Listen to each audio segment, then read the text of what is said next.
One of the best seats in F1 is blocked out for at least 2 more seasons after Lewis Hamilton agreed a new contract with Mercedes. Whether you expected Hamilton to extend his career or not, his commitment to at least the end of 2025, with a hint he could go on even longer, has a big impact on the driver market. The joint announcement that Hamilton and George Russell would stay at Mercedes until at least the end of 2025 was the first sign of what was looking like a potentially very open medium-term driver market starting to close up. Before Mercedes' announcement, we had all but a handful of drivers like Max Verstappen and Lando Norris due to become free agents for 2025. So all the while Hamilton was not nailed down, the situation amongst the most interesting teams looked like this for 2025. At least one Mercedes and Ferrari seat were up for grabs, Sergio Perez's contract would be up at Red Bull, and who knew what Aston Martin were going to do, even though they likely have options on Fernando Alonso and Lance Stroll. And options is one way to describe Stroll's situation.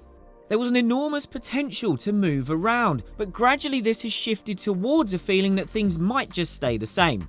There was no indication Russell would go anywhere really, but Hamilton committing to 2 more seasons closes the door for now to someone like Charles Leclerc or anyone else who occasionally gets linked to Mercedes.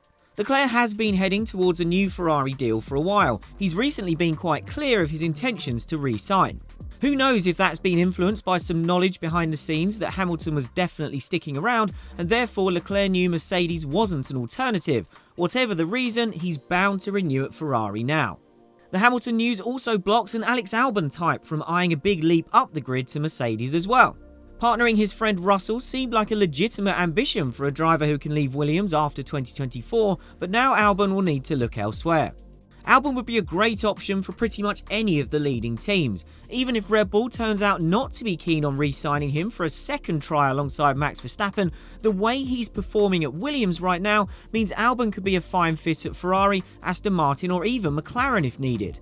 If Ferrari keeps Leclerc and Carlos Sainz, as looks increasingly possible, then Albon's options dwindle further. It may come down to whether Aston Martin perseveres with Project Stroll alongside Hamilton's fellow age-defying champion Alonso, or if Red Bull swoops to steal Norris from McLaren before his contract ends. For now, stability looks quite likely for 2025. It's certainly favoured by many of the teams involved. Recently, there has become a growing acceptance that Red Bull is looking uncatchable until F1 enacts another major rules change for 2026, which means the next 2 seasons are pretty much a holding pattern until then. When Ferrari was challenging Red Bull for poles and wins, and Mercedes was recovering from an awful start to 2022 to become a race winner again, the competitive situation looked more open. Now, most driver moves within the top half of the grid look like a sideways switch at best. So it's probably a case of better the team you know at this stage, given there is only one clearly better seat potentially available soon, and even that would mean going up against Verstappen in a team that he's very much made his own. And while Verstappen won't fear anyone on the grid, Red Bull is unlikely to take the risk of sticking another elite driver alongside him. That makes it logical for F1's other top drivers to stay the course until the end of 2025 and then survey the changing landscape for 26, by which time teams will be getting ready for a fresh influx of engine manufacturers, Audi, Ford and Honda, new rules, the potential overthrow of Red Bull given it's doing its own engine, and the possible retirement of a disillusioned Verstappen if his team declines in form and he continues to rail against F1's ever-increasing calendar, heavier cars that are less enjoyable to drive, and the adoption of different formats. And for 2026, there's also the elephant in the room of what happens should Mercedes fail to deliver Hamilton a title-challenging car in either of the next 2 years. He will be out of contract right before a change of regulation that could massively reshuffle the pecking order. So what if things look really good for Mercedes behind the scenes at that point? The temptation to continue, if he is still performing well, will be huge, and there will also be a big fear of missing out. Imagine the anguish if Hamilton walked away at the end of 2025 and saw Russell or whoever replaces him returning Mercedes to title glory the very next season. He'll only be 41 at the start of 2026. If he's continued for this long, why stop there? That's why it's not inconceivable that Hamilton frustrates any driver with an eye on Mercedes for even longer. He's played a part in 2025 looking more settled already, but he's probably going to have to stay beyond that to get another title shot. It wasn't that long ago that Hamilton was talking about how he had no intention of staying in F1 into his 40s, but this deal guarantees he will do exactly that. He'll turn 40 in January 2025, another milestone in a career with extraordinary longevity. Remember, while the likes of Alonso, Kimi Raikkonen and Michael Schumacher have shown in the last decade or so that drivers don't have to fall off the grid in their 30s, they all took time away from F1 during their careers. Hamilton's not had any such sabbatical, so committing to an 18th and 19th straight F1 season is pretty remarkable, and he says he's surprised by his own longevity. There was inevitably speculation last year and this year that Hamilton might be inclined to walk away given Mercedes has failed to keep fighting for titles under the new rules. But even though it's taken until September to get this contract done, Hamilton's decision-making process was likely straightforward. Moving to another team at this stage in his career, especially given Mercedes still has the raw materials needed to take on Red Bull, wasn't a realistic option because none of the alternatives offered better prospects on the same timeline.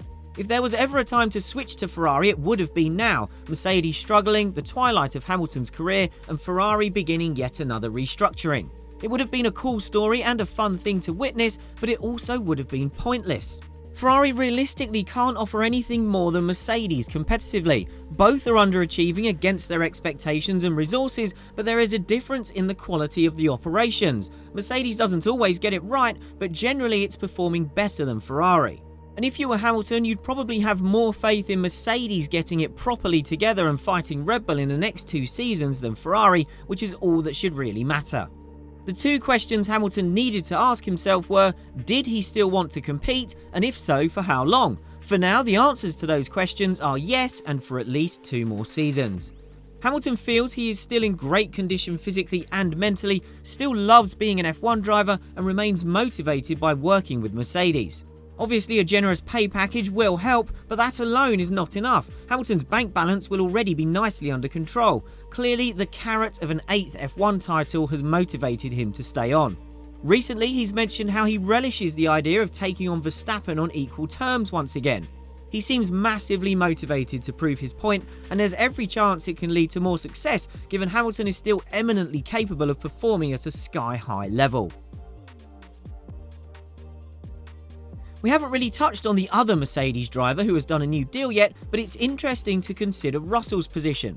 Given he joined Mercedes for 2022 with Hamilton much closer to the end of his career than the start of it, there's an expectation that Russell did so thinking it would become his team sooner rather than later. There are many factors in why Russell outperformed Hamilton in the first part of 2022 and ultimately finished ahead in the championship, but the upshot was it must have given Russell confidence he really could beat Hamilton while he's still around rather than wait for him to walk away. And Russell surely would have expected to have a stronger position within the team before 2026, which is now the earliest Hamilton should retire. But Hamilton's contract extension, combined with his age-defying refusal to decline in terms of form, means the wait goes on for the official succession, the passing of the torch, or whatever you want to call it. This is not the same thing Leclerc had at Ferrari, for example. It took 1 season for him to fully wrestle the team away from Sebastian Vettel, and 1 more to completely obliterate his legendary teammate. Hamilton's holding up a lot better, and Mercedes still firmly believes in him. This is not going to be Russell's team for a while longer. That doesn't have to matter. Mercedes knows how good Hamilton is, so simply being a good match won't damage Russell's standing longer term. And shorter term, it's the kind of thing that only matters when you're fighting for the title, which Mercedes isn't, at least right now. What happens if Mercedes gets more competitive over the next 2 years is very significant for both drivers and what they do next, and it's a fun prospect for everyone watching. It creates the potential for a crossover point where Russell's Mercedes acclimatization period is fully over and he's competitive enough to be its title hope, but Hamilton hasn't yet faded. Ideally, in terms of avoiding intra-team headaches or its drivers taking points off each other just as a title might be on the cards again, Mercedes would probably want that crossover point to happen just as Hamilton walks away from F1. But it now seems unlikely the timing will be that tidy, so there's either a brilliant internal battle to be fought out on track, or if either driver comprehensively outperforms the other, then there's a whole new driver market variable to factor in by mid-2025.